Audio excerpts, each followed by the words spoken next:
Yes, Red Zone TV kwali webale kubanga okyagoberera yona gy'osinzira okubanga gy'otulabira kyokola kya mutawana nnyo gwatambula naffe ku mukutu ogwa Red Zone TV. Ndi wano kubanga nkutuusaako ebimu ku bigambo bya Eddie Mutwe ono nno nga y'omu ku ba security eya His Excellency Robert Kyagulanyi Ssentamu n'ekitebe ekya National Unity Platform. Eddie Mutwe babadde mu ggwanga erya America nga bwe kimanyiddwa nti nakati bwe twogerera bakyali side eyo Robert Kyagulanyi Ssentamu His Excellency ne ttiimu nga bwe yagenze nayo mu ggwanga erya United States of America mu kibuga Chicago okusisinkana abamu ku bannakibiina ekya National Unity Platform abasangibwa eyo. Bigambo bibadde bingi nnyo naye njagadde nkuleetereyo ebya Eddie Mutwe newankubadde biri mu luzungu ojja biwulira. Eddie Mutwe mu bigambo byayogedde bibadde bingi wabula byensinze okujjamu nenjagala nkuleetere tugabane ffenna ize ensonga z'abasibe oba ba political prisoners. Jjukira emabegakaawo omu ku banywanyi be ennyo ate nga bwe bakola omulimu gwe gumu ogw'okugaadinga okukuuma n'okusekiwalinga ekibiina ekya National Unity Platform naddala omukulembeze His Excellency Robert Kyagulanyi Ssentamu Akireho Kivumbi bamuwamba emabegakaawo ate ne wetwogerera kati akyali mabega wa mitayimbwa era nga bwe wagawulidde amawulire bwe twaga okutuusizzaako yonna gy'osinzira okubanga gy'otulabira. Kakati olunaku olwaleero ekiri ekikeesezza olunaku olwaleero His Excellency Robert Kyagulanyi Ssentamu ne ttiimu ye babadde bali mu kumalako kye bayise NUP Diaspora Convention eri mu kibuga ekya Chicago mu ggwanga erya United States of America.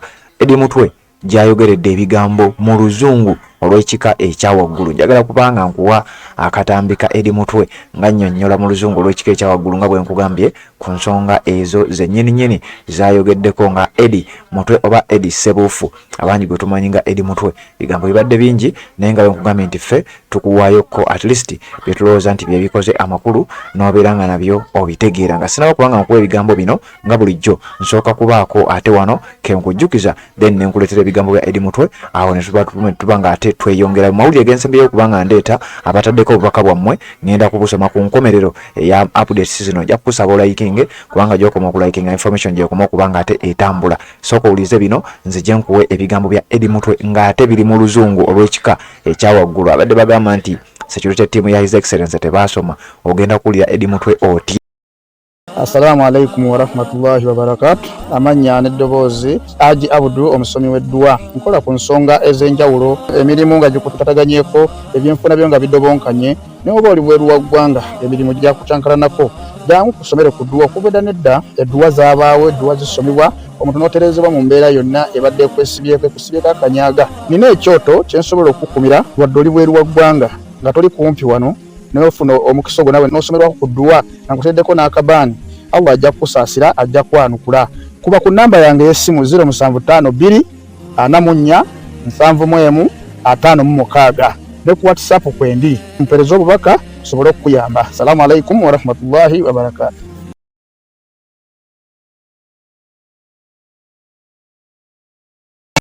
Madam Deputy President, Honorable Leader of Opposition, Secretary General, members of Parliament present, Comrade Vivian Madam Deputy Mayor, and Comrade George Semakula.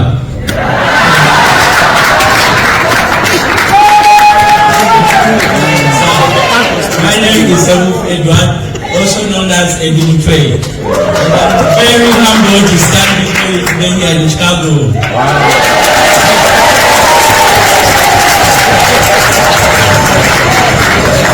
I would not be here today if it were not for your leadership, Mr. President. Thank you for your loyalty and goodwill. Comrades, the journey that brought us together today was not just about crossing from one continent to another.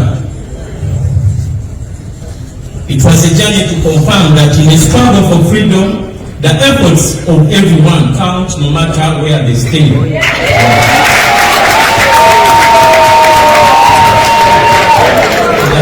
matter how educated or not, young or old, how experienced or not, we are all important.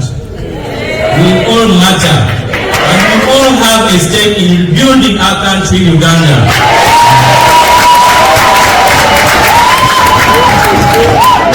our commitment to the struggle for a free Uganda is not measured by the physical distance between us. It is measured by our determination to keep going until the fight is over. To keep going no matter the hardship we find along the way. We are united here today not just because we are friends, but because we share the desire to see a new Uganda. A new Uganda where everyone is treated like a human being, no matter where you come from, who they know or where they stay. A new Uganda where it is not a crime to oppose corruption and dictatorship. A new Uganda where it is not a crime to oppose corruption and dictatorship. A new Uganda whose leaders act according to the will of the people rather than against their will. We must keep at this fight until the dream of the Uganda we want becomes a reality. As we struggle for the new Uganda, let us keep in our mind our comrades who lost their lives along the way. Comrades like Yasin Kauma, Frank Sempeza, and recently Kabogo. May their souls rest in peace. We must also pray for our comrades who are still in prison. The likes of my brother Akleo Tuvumbi, my sister Lydia Utaya, Bokiyan, Sanya, and all political prisoners. At least for this comrade's sake, we must never give up. As again,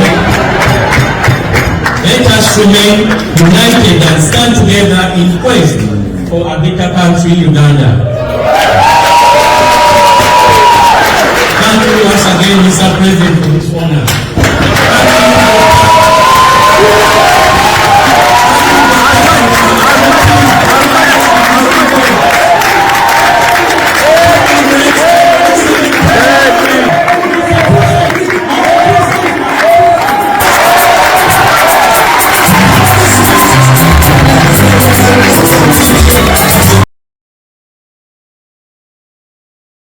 Yes, webale kubanga okyaliko mukutu gwa Red Zone TV yonna gy'osinzira okubanga gy'otulabira kyokola kya mutawaana nnyo. Kakati mu budakiika buno njagala mpiteyite oba neebaze mmwe mwenna abataddeko obubaka bwammwe ku nsonga ze tusembyeyo okubanga tukuwa. Nakizito Saala webale kubanga kwoli message yo etuuse.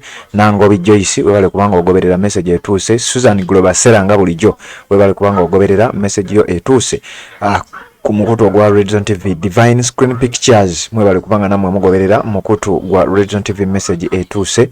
Webale kubanga oteekako obubaka maama waffe nga bulijjo mama Kevin okuva Switzerland gyasinzide n'agamba thank you very much sebo kutuweerezanga amawulire munnange naffe tusiima mami waffe okubanga at least obeerawo n'otugoberera n'agamba bannange twajjirwa agatemu okututtiranga abantu baffe n'obulumi obungi ennyo bw'atyo bw'agambye.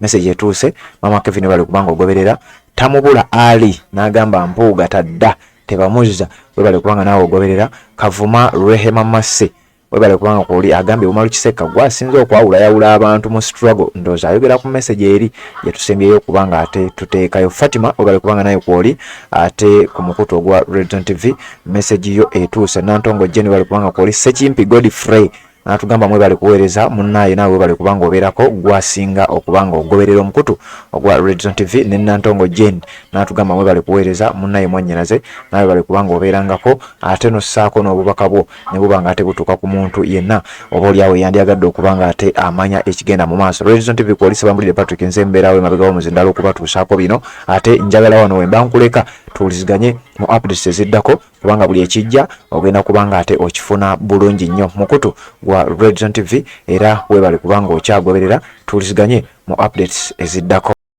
Assalamu alaikum warahmatullahi wabarakatuh. Amanya n'eddoboozi Haji Abudu omusomi w'eddua. Nkola ku nsonga ez'enjawulo, emirimu nga gikutataganyeko, ebyenfuna byo nga bidobonkanye, ne oba oli bweru wa ggwanga emirimu gya kucankalanako.